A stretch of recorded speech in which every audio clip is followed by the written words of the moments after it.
कहानी की शुरुआत में हम एक लड़की को जंगल में देखते हैं जो एक बीस्ट से बचकर भाग रही होती है। वो बीस्ट उस लड़की को मारने वाला होता है कि तभी वहाँ एक मास्क मैन आकर उस लड़की को बचा लेता है और उसे वहाँ से ले जाता है। अब ये लड़की कौन थी और ये बीस्ट इसे क्यों मारना चाहता था, ये हम आगे मूवी में जानेंगे।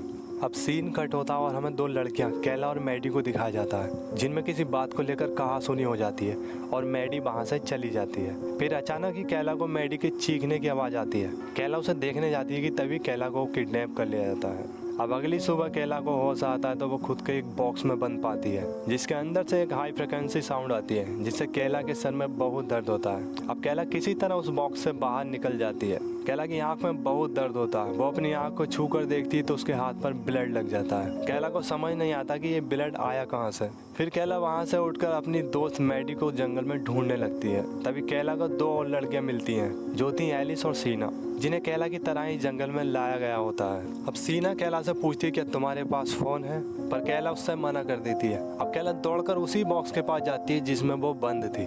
वो उसमें अपनी मेडिसिन देखती है पर उसे मेडिसिन नहीं मिलती। फिर अचानक ही कैला को दौरा पड़ जाता है और वो बेहोश हो जाती है। दरअसल कैला को एपिलेप्सी नाम की एक बीमारी थी जिसकी वजह से कैला बेहोश हो जाती है। मगर कैला को बेहोश होने से पहले एक विजन दिखाई देता है जिसमें उसे एक आदमी दिखता है जिसके हाथ में कुल्हाड़ी होती है।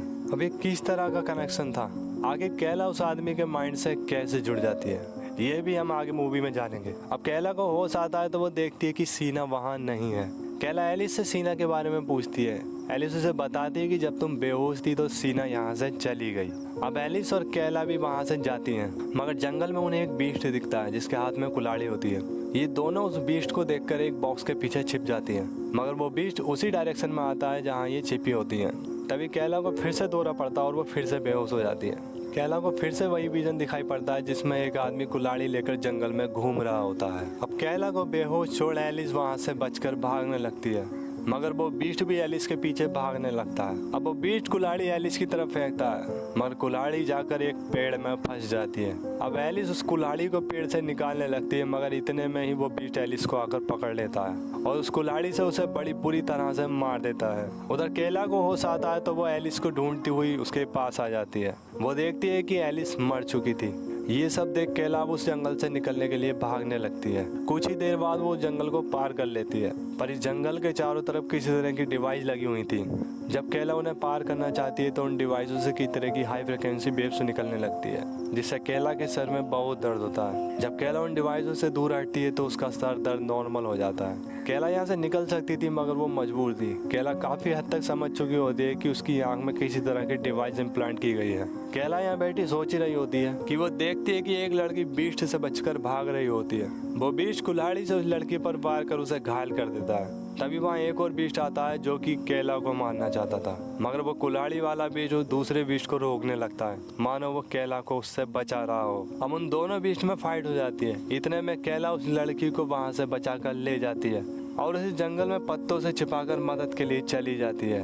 मगर तभी यहाँ एक बीस्ट आ जाता है। ये बीस्ट इस लड़की को यहाँ से निकालकर एक पेड़ के पास ले जाता है और उसके दोनों हाथ उखाड़ने लगता है। उधर कैला को भी एक पिग बीस्ट घेर लेता है और कैला को मारने की कोशिश करता है। उधर वो बीस्ट भी उस लड़की के दोनों हाथ उखाड़ देता है। इधर इसी समय उस पिग बीस्ट का सर अपने आप फट जाता है। इससे इतना तो पता लगता है कि इन सब लड़कियों का अपना एक प्रोटेक्टर बीस्ट है जो इनको बचाता है और बाकियों को मारता है। अब कैला फिर वापस उस लड़की के पास जाती है जिसे उसने पत्तों से छिपाया था पर कैला देखती है कि वो लड़की मारी जा चुकी थी। अब कैला वहाँ से हटकर जंगल में चली जाती है। उसे कुछ वुड हाउस मिलते हैं। वो एक वुड हाउस के अंदर चली जाती है। तभी कैला को लगता है कि उसके पीछे कोई है तो कैला तुरंत ही एक हथियार से उस पर वार कर देती है पर ये एक लड़की थी जो अनजाने में कैला के हाथों मारी जाती है। तभी सीना वहाँ एक रोज नाम की लड़की के साथ आती है। कैला उसे बताती है कि मैंने इसे जानबूझकर नहीं मारा, ये बस एक एक्सीडेंट था। तभी कैला को एक और बार दौरा पड़ जाता है। अब कैला को होश आता है तो वो देखते है कि सीना वहाँ नहीं है, बस रोज वहाँ होती है। रोज कैला से कहती है कि तुमने उस लड़की को मार दिया, क्या तुम अब मुझे भी मार दोगी। कैला उसे समझाती है कि वो बस अनजाने में मारी गई थी। अब रोज कैला से कहते हैं कि क्या हम दोस्त हैं। कैला उसे कहती है हाँ अब हम दोस्त हैं। कैला रोज से पूछती है क्या तुम्हें ऑपरेटिंग रूम याद है। रोज उससे कहती है कि मुझे लगा ये कोई सपना था। तभी कैला उस मरी हुई लड़की के पास जाती है और एक स्पून से उसकी एक आंख निकाल लेती है। कैला देखती है कि उस लड़की की आंख में कुछ वायर्स इम्प्लांट की गई थी। तभी सीना भी वहाँ आ जाती है। कैला उसे बताती है कि हम सभी की आंखों में वायर्स कैमरा इम्प्लांट किए गए हैं जिससे वो हमें देख सकते हैं। अभी कैला इन्हें सब कुछ बता रही होती है कि तभी वहाँ एक बीस्ट आ जाता है और ये तीनों उस बीस्ट को वहाँ से भगा देती हैं। कैला सीना को बताती है कि हमारे सबके अपने एक प्रोटेक्टर बीस्ट है जो हमें बचाता है और बाकियों को मारता है। मुझे भी एक ने बचाया था। ये सुनकर सीना कहती है अगर मैं तुम दोनों को मार दूं तो तुम्हारे प्रोटेक्टर बीस्ट खुद ब खुद मर जाएंगे। इतना कहकर सीना कैला और रोज को मारने वाली होती है, मगर ये दोनों वहाँ से भागकर एक दूसरे वुड हाउस में जाकर छिप जाती हैं। लेकिन वहाँ वही बीस्ट आ जाता है जिसे इन लोगों ने पहले भगाया था। अब ये दोनों मिलकर इस बीस्ट को मार देती हैं। तभी वहाँ एक और बीस्ट आ जाता है जो कि सीना का प्रोटेक्टर बीस्ट होता है। कैला उससे कहती है कि मैं तुझे भी मार दूंगी। इतना सुनकर वो बीस्ट वहाँ से भाग जाता है। अब कैला सीना को भागता देख उसके पीछे जाती है और सीना को समझाती है। अब सीना का प्रोटेक्टर बीस्ट रोज पर हमला कर देता है और उधर कैला सीना को बातों में उलझाए रखती है क्योंकि कैला का प्रोटेक्टर बीस्ट सीना के पीछे होता है और वह सीना के सर के 2 टुकड़े कर देता है, जिससे तभी सीना का प्रोटेक्टर बीस्ट भी मर जाता है और रोज बच जाती है। अब कैला अपने प्रोटेक्टर बीस्ट को खुद मार देती है ताकि वो रोज के लिए खतरा ना बने। कैला और रोज वहाँ से चली जाती है, मगर रास्ते में कैला को उसकी फ्रेंड मैडी मिल जाती है। वो दोनों मिलकर बहुत खुश होती हैं। ये देखकर रोज जेलस होने लगती है। तब ये तीनों देखती है कि यहाँ एक बीस्ट आ जाता है जो कि मैडी का प्रोटेक्टर बीस्ट होता है। कैला उस बीस्ट को मारने जाती है कि तभी कैला को गलत टाइम पर दौरा पड़ जाता है। मैडी कैला को संभालती है लेकिन रोज एक नाइफ से मैडी का गला काट देती है, जिससे मैडी और उसके प्रोटेक्टर बीस्ट की वहीं मौत हो जाती है। अब कैला को होश आता है, वो देखती है कि मैडी मर चुकी है और वो रोज पर मैडी को मारने के लिए चिल्लाती है, जिससे रोज वहाँ से भाग जाती है। अब कैला उस जंगल से बाहर आ जाती है। उसे उन हाई फ्रिक्वेंसी साउंड डिवाइस से निकलना था, लेकिन उसकी आंख में इम्प्लांट वायर की वजह से वो नहीं निकल पाती। इसलिए कैला एक नाइफ से अपनी उस आंख को बाहर निकाल देती जिसमें कि वायर्स इम्प्लांट की गई थी और उस सेंसर डिवाइस को लेकर वहां से चली जाती है। उधर रोज उस जंगल में अकेली बची थी।